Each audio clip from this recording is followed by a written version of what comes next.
Boa noite, igreja. Saúde a todos com a paz do nosso Senhor Jesus. Hoje é um momento especial. Nós estamos com o culto online devido à pandemia do Covid-19. A celebração da Páscoa tem sido realizada de modo diferente, criativo e não menos importante.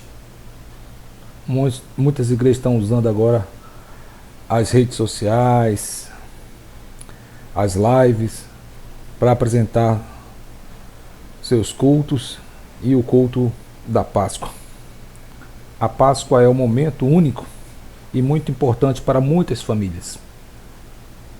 Um momento de encontro, de confraternização harmoniosa, dentro de um clima bem agradável, né? Um momento de reflexão, de um almoço ou de um jantar em família. De preferência que tenha aquele peixinho, pois afinal de contas Jesus Cristo, o nosso Senhor, comeu peixe depois de ressurreto.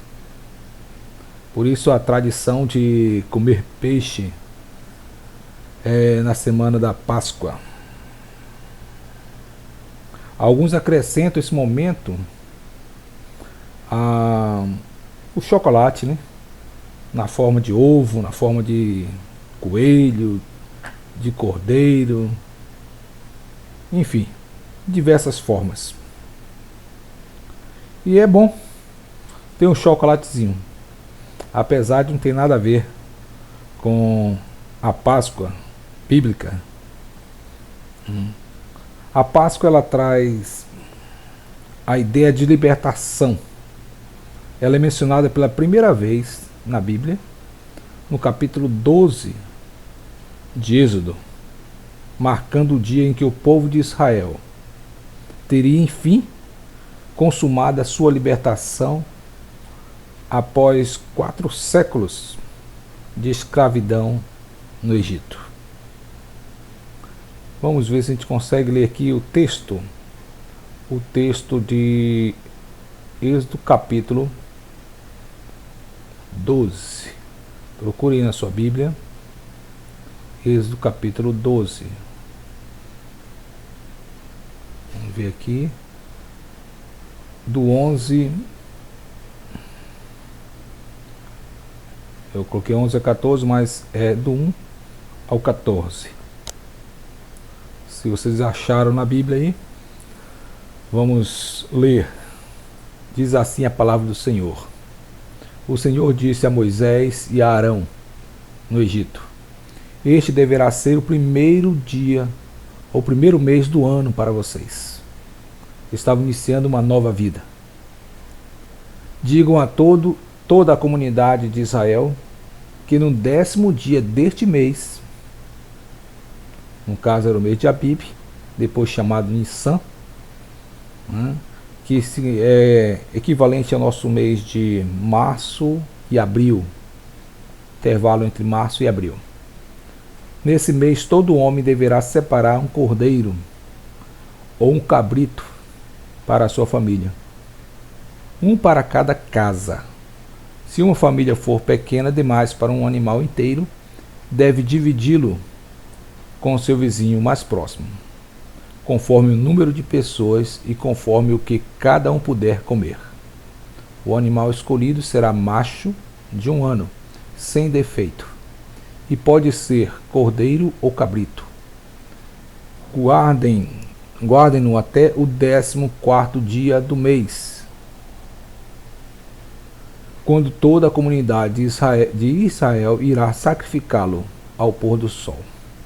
Passem então um pouco de sangue nas laterais e nas vigas superiores das portas das casas nas quais vocês comerão o animal.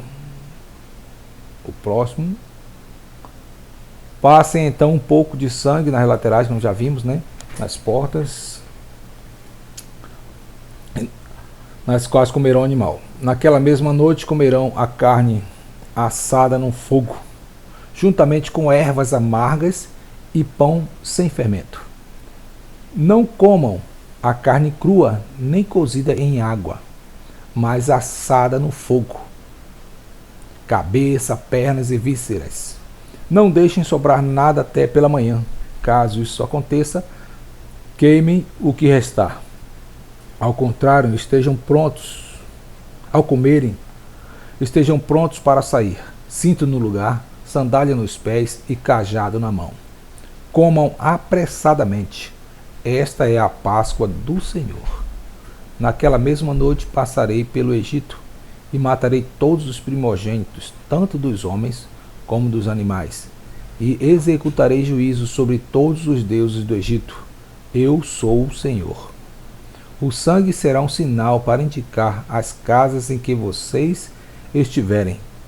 Quando eu vir o sangue, passarei adiante. A praga de destruição não os atingirá quando eu ferir o Egito.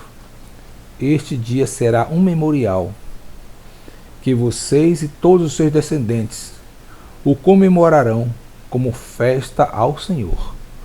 Comemorarão como decreto perpétuo. A Páscoa, ela traz sentido de libertação. E nós observamos algumas coisas que consideramos importante aqui no texto.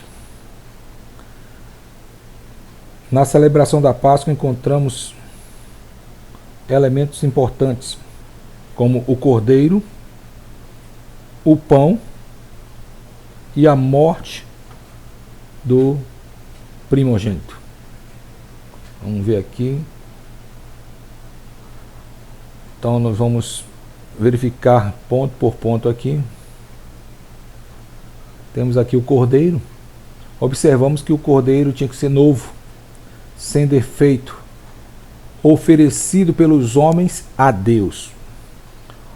Um cordeiro cujo sangue seria usado para marcar o lado de fora da habitação humana, a porta de entrada da casa. Um cordeiro que proporcionaria um momento de comunhão entre os membros da família. Nós vimos que eles ficaram reunidos ali, né? Tiveram um momento de isolamento, mas foi momentâneo, foi somente aquela noite. Fique em casa, né?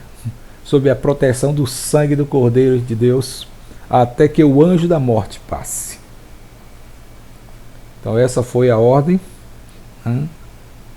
Um segundo elemento que nós temos foi o pão. O pão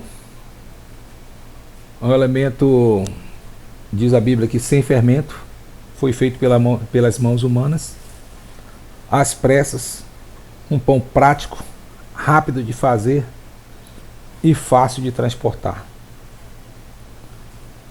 Pão, alimento necessário todos os dias. Tanto é que a gente ora, o pão nosso de cada dia nos dá hoje. Pão que sacia a fome ou que dá a sensação de saciedade. Pão que serviria de compartilhamento no momento de escassez. Eles iam levar o pão, ia chegar o momento que eu sentir fome e o comer e ter que repartir com outras pessoas que tivesse a necessidade. O terceiro elemento que nós consideramos importante no texto é a morte do primogênito. Foi estabelecida por Deus. Foi Deus que estabeleceu a morte dos primogênitos. Ele é o soberano e Senhor. Ele fez isso para cumprir o seu propósito, pois ele não trabalha com acaso. Ele sempre tem um propósito. Não é o porquê, e sim o para quê. Nós sempre questionamos, né, o porquê Deus faz isso, porquê Deus faz aquilo, mas devemos pensar no para que Deus está fazendo isso ou aquilo. Deus está sempre pronto, irmãos, a proteger os que lhe obedecem. Aqueles dentre o povo que não marcasse a sua casa com o sangue do Cordeiro, certamente morreria. E observamos também com a morte do primogênito, que foi o momento que Deus homologou a libertação do povo de Israel. Momento que houve a morte ali do primogênito de Faraó. Vamos observar aqui. Olha o versículo 29 do capítulo 12. Nos diz o seguinte: então à meia-noite o Senhor matou todos os primogênitos do Egito, desde o filho mais velho do faraó, herdeiro do trono, até o filho mais velho do prisioneiro que estava no calabouço, e também todas as primeiras crias do gado. No meio da noite, o faraó, todos os seus conselheiros e todos os egípcios se levantaram. E houve grande pranto no Egito, pois não havia casa que não houvesse um morto. Naquela mesma noite, o faraó mandou chamar Moisés e Arão e lhes disse: saiam imediatamente do meio do meu povo, vocês e os israelitas.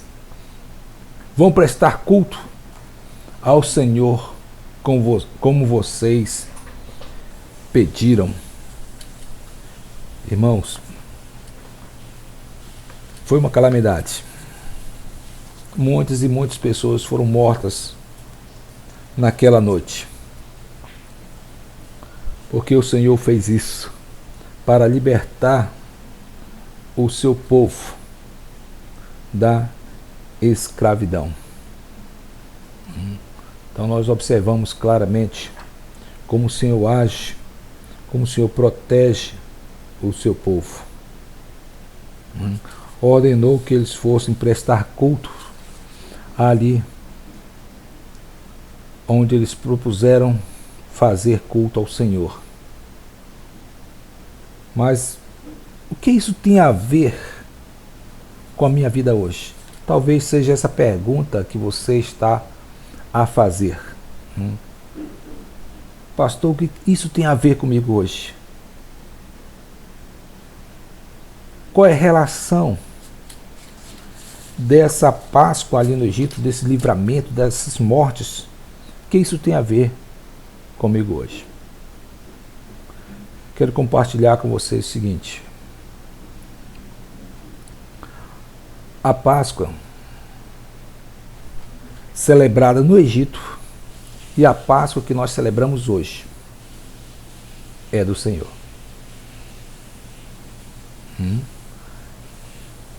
Êxodo capítulo 12, versículo 11 mostra-nos isso, que a Páscoa é do Senhor. É Ele que é o Senhor da Páscoa. Tanto a antiga Páscoa quanto a nova Páscoa pertence ao Senhor. Ele disse lá no capítulo 12, versículo 11: comam apressadamente, esta é a Páscoa do Senhor.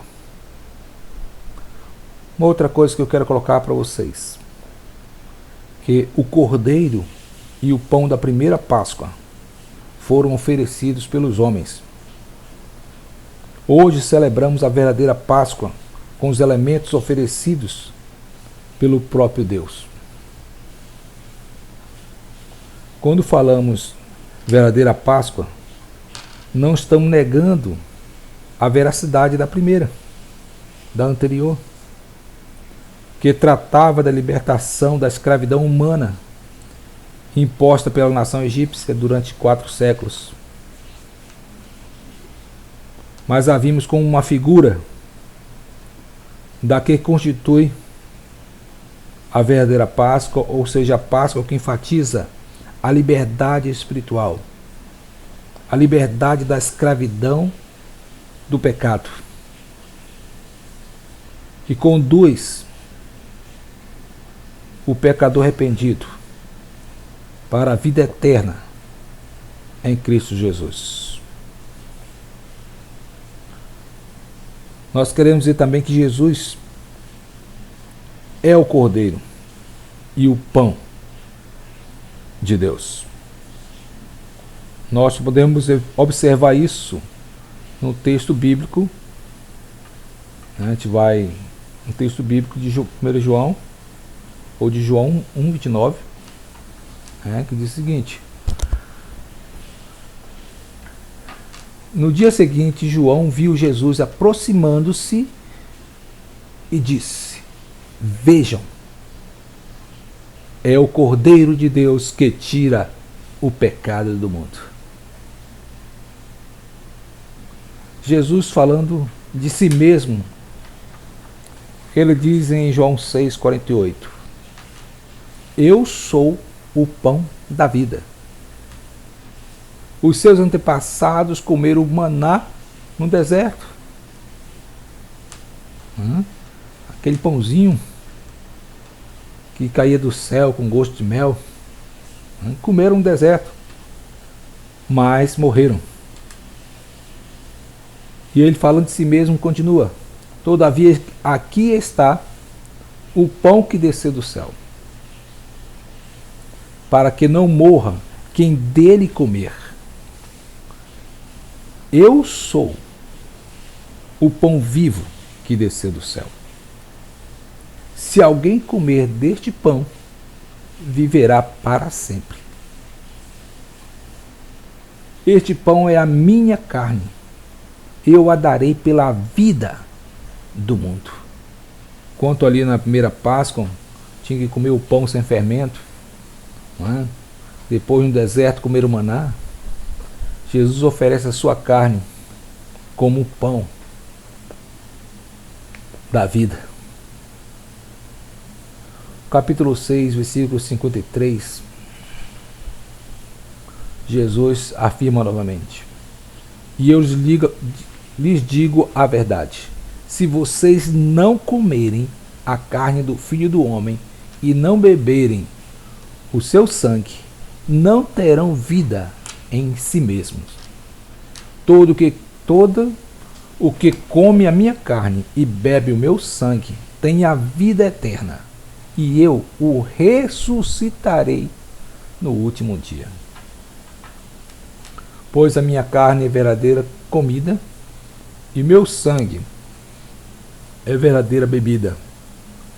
Todo o que come a minha carne e bebe o meu sangue permanece em mim e eu nele. Temos também um texto de Apocalipse, ou que vamos tratar depois, mas queremos dizer o seguinte para vocês, antes de falar do texto de Apocalipse e de Hebreus, que o sangue de Jesus, o Cordeiro de Deus, marca não apenas o exterior, como era marcado ali no Egito, os umbrais das portas. Quer dizer para vocês que o sangue do Cordeiro de Deus marca não apenas o exterior, mas o interior da casa, marca o coração e a vida daqueles que lhe obedecem. Marca o coração e a vida daquele que confessa Jesus como Senhor e Salvador de sua vida.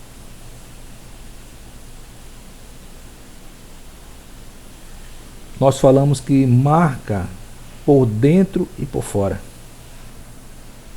Porque aquele que conhece Jesus vai refletir de Jesus. As pessoas vão ver nele